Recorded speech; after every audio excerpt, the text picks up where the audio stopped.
And then also concerning Florian Bolongon, what really went on beyond, we will give you in-depth analysis about that.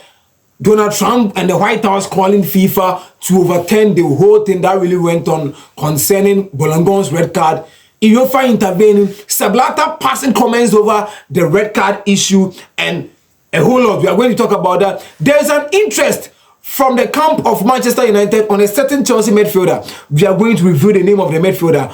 Barca has employed a new physical trainer who is going to be the head of the physical training department. We are going to review his name and talk about where he has worked and his working experience to you guys. You know I'm a Barcelona fan, so issues concerning Barcelona, I'll give you in-depth analysis about that. Morgan Rogers, will he leave Aston Villa? We will talk about that issue, and there is an interest, or there has been a done deal by a Madrid club between Atletico Madrid or Real Madrid. No, we review that here. This is Mr. Marfo Sports, and here we talk about in-depth football analysis. You should know, back to back, always we are dropping. Yes, video we bring voiceover of the analysis. Make sure you like, you subscribe, then you put out on post notifications so when drop your content, you'll be the first person to view. The whole ball and gun issue, no. I think Adibia Donald Trump fighting against right now, no? And fast forward, Donald Trump is protecting Bolongon on that thing. It's funny sometimes, but that's how sometimes we talk about double standards. You see, Trump is fighting against citizenship by birth in America. And recent times, you know, there has been series of papers Americans for their court say no. Court of one just had in him say citizen by birth. Obi one man. America, we need American documents be a partner about because of the Bano Benyan Carter and Ukrainian Carter, not best citizen of America. So much chance adding him. Even last week or last 2 weeks, court, you know, Eba review is there now. Trump and the White House need to appeal, no. Emma still now, they are not giving up. They are going to still appeal against the whole thing and get what they need and cancel the citizen by birth. That's the whole thing. Funny, but the thing is, Bolongon na ye kan ho asem no. Ni maame and ni free UK and about America no nyem no. No be do America no. And because of at some point we be nim no do time bia. You encouraging it on for flight. And no ultimate for flight no wo Bolongon o kromo. True I want to be one and my Bolongon be American citizen right now, man maame so American citizen. So ask yourself say something Donald Trump is fighting against no. Currently Donald Trump is defending someone who used same route to acquire American citizenship. That shows sometimes double standard in things, but it's not about geopolitics and the whole thing going on, no politics and equity. Sometimes you just have to watch and just ignore. Yeah, so Trump had to call FIFA president Onwa confirming, say he felt it was an injustice to Bolongon and the tackle, no. On Felice, there were a lot of force in the tackle. No, it was something and very soft, and a man a red card, so they should overturn it. So FIFA was supposed to review it, and FIFA came to state to say, "Oh, you see the Article 27. Article 27 as it stands. I've not read about it, but he used the so-called Article 27 to overturn the Bolongon red card right now, and he'll be competing against Belgium. So after the whole thing, no." And a UEFA president, any UEFA entire body, anybody in commerce, no. We shouldn't be involving geographical politics into whatever we are doing right now. Debbie. If we are doing the football, rules applies to every possible person. We should be involving geographical politics because it's the Americans and it is believed FIFA brought the Americans brought Infantino. Like, we shouldn't be favoring them in some aspect. If they are wrong, they are wrong. And even the former president of FIFA, Sepp Blatter, came to talk about the whole thing going on. Nah. We shouldn't be involving politics in our football. If rules are being set, FIFA do not control the rules. Let the rules work. We shouldn't go and manipulate the rules to favor a body or a geography or a political institution. It is Sana echoes right now from UEFA and former FIFA president Sepp Blatter. Is this everyone is angry over the whole issue also concerning Florian Bolongon? People are in support. There are some people who just feel like, nah, if Leo Messi's tackle against Algeria was not being carded, then Florian Bolongon does not deserve to get a card against I don't know, I've forgotten the team they play against, but he does not deserve to get a card. during that incident. That was Bosnia, yes. It does not deserve to get a card against Bosnia if Leo Messi couldn't get a red card for his tackle against Algeria. I say more football and same. And in common, and it no, and some week. Now, the whole thing about FIFA and the Americans, I think people are not really understanding the relationship the Americans are having with Gianni Infantino. There was a bid in 2010 for who is supposed to host the Qatar, that was the 2022 World Cup that was hosted in Qatar. It was between it was supposed to be American 2022 or Qatar 2022. So it was between the two teams bidding who is supposed to host. And that was unfortunate. The Americans lost their bidding to Qatar. And 5 years later, the Americans had to, do a major reshuffling in all department. So what the Americans say? Only a major reshuffling, department to be a. And one major department was CONCACAF. They made changes at CONCACAF. They made changes at, the Asian side, CONMEBOL. The only institutional, that was when Michel Platini changes in the common. The only time I changes, NC at that time, was at African side. That's the CAF. That's when Isha Yayatu and Isa Yayatu, changing in those times, And 2016, they brought in Gianni Infantino. So Gianni Infantino is mainly someone away from the Americans. So that's why 2018 World Cup, ask yourself why Gianni Infantino was able to do proper negotiation with the Russian government on immigrations by introducing the fan card they call Russia. So you could see when they are going for visa, it wasn't that difficult because of the introduction of the fan card for a temporary reason for 1 month or so for the World Cup.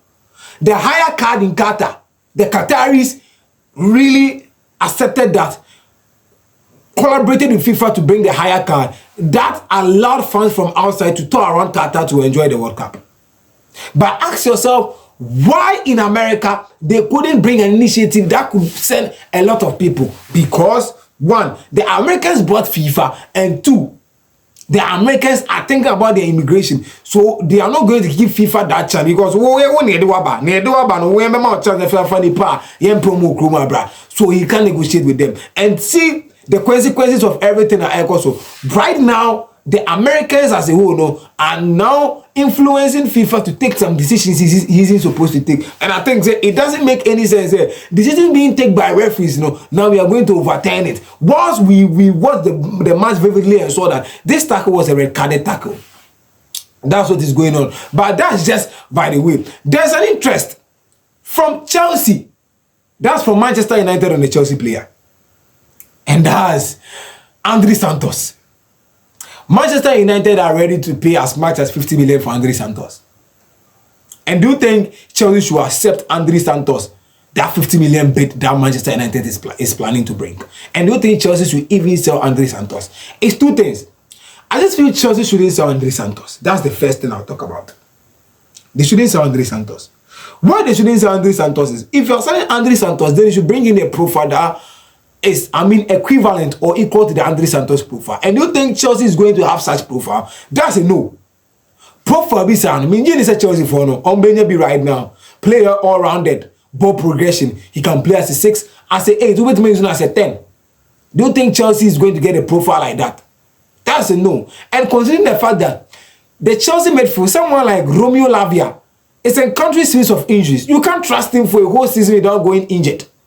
So ube here someone like André Santos. I'll be inside in sometimes. Ube here they hear them. No about the whole Chelsea team let me progress. When there is injury with Moises Caicedo, there is André Santos. When there is Enzo Fernandez, there is André Santos. And I think Javi Alonso as a whole will be willing to work with this guy. So to me, I don't think Chelsea should be willing to let André Santos go. And even if they are willing to let André Santos go, then they should take a reasonable amount of money. I don't think 50 million for someone who is playing for Chelsea, even though he's having a secondary role at Chelsea. But the quality of André Santos, I think he deserves to, Chelsea deserves to get something like 60, 70 million. Not that 50 million, maybe Manchester United will be willing to, offer. Now, Barcelona. They are bringing in a new physical trainer. That is Benjamin Kujel. Benjamin Kujau worked with Joachim Low and Hansi Flick at Germany for a long period of time. And since then, he has worked with PSV and Eindhoven. He has worked with Ajax, Benfica, and other clubs. And you could see the experience he's going to bring. Now, one thing Hansi Flick is very concerned about is the physical nature of the players. Now, what made Hansi Flick sack his friend Julio Toos from being the head of department concerning the physical training was Rafinha. With the injury of Rafinha, Hansi Flick felt like he didn't get vivid explanation on what really amasses the rate or carrying of Rafinha's massive injury. And he felt at some point Rafinha's injury was not being managed very well. He was being rushed. Do you remember at some point Rafinha was being rushed to an extent he had to get a relapse towards the first leg of the El Clasico in the league? So Hansi Flick sat down, assessed all these things, and decided that no, Julio Toos will be depreciated, or he will be, sent to the reserve side to train them concerning physical preparations. Then he will bring in Benjamin Kujau to be the head of physical training department. And do you think it's a good decision for Hansi Flick? Next season, one thing Hansi Flick wants to win is the Champions League. And it feels like to be able to win the Champions League, his present football should be really intense. For the players to come in and press very well, they should be physically prepared. And he feels at this point, if he's bringing in a proper physical trainer who is going to prepare the first team players very well, he's going to help him as a manager. And I think it makes a lot of sense. The side of Hansi Flick, it makes a lot of sense. If you want to win and you just feel like the physical preparation of your team, no, same talk a crowd one, you just bring in someone Obetima Babaye, da Ejumano. So Benjamin Kujau is now the head of physical trainers at Barcelona. So the physical preparations, Benjamin Kujau is going to be the head of Barcelona's physical preparations next season. And is Morgan Rogers going to leave Aston Villa? There is an interest from Chelsea. And Chelsea is willing to submit 86 million to 100 million for Morgan Rogers. And Aston Villa is not ready to accept that because, yes, it makes a lot of sense. Concerning the transfer going on right now, City signing Elliot Anderson for closer to 130 million euros, and you want to submit 100 million or 86 million for Morgan Rogers. I think it won't make any sense for Aston Villa to accept that price. And for that, they are the selling club. And selling clubs determine the price they are supposed to, get concerning their player. You, the buying club, you just go in and negotiate. So if Aston Villa is not willing to accept, I think we should side with them in some way because I'm a player and a key player. So if they are selling a key player, they should sell you at a reasonable amount. And do you think Morgan Rogers is going to fit into the Chelsea whole Jabi Alonso system? I think getting Morgan Rogers, I said, they will talk about because he offers you versatility in terms of attack, an all-round player. He can play as a number 10. But if with the number 10 there is Kupama, he can't play. He can play on the right wing because on the right wing there is a problem concerning players like Jamie Gittins and also Ali Garnacho. These are not players that are flamboyant enough. These are not players who are going to the Chelsea about being proven enough. Say they can do the job as right wingers. So if you're able to get a player like Morgan Rogers, he will come in and give you a temporary solution for you to look for a permanent player who will come and seal that position at the right wing. And let's not forget, Morgan Rogers can operate as a false number 9 or as a center forward at some point. And he can operate as a left winger too. So across the attacking line, if you get Morgan Rogers, you're getting a complete player in terms of versatility. But all boils down to the team, Aston Villa, the amount of money they are willing to sell Morgan Rogers. Maybe they may feel Aston Villa for Henomanto because next season they'll be competing in the Champions League. Now competing in Champions League. Now your key player like Morgan Rogers, Torn they are things maybe to me Emboa.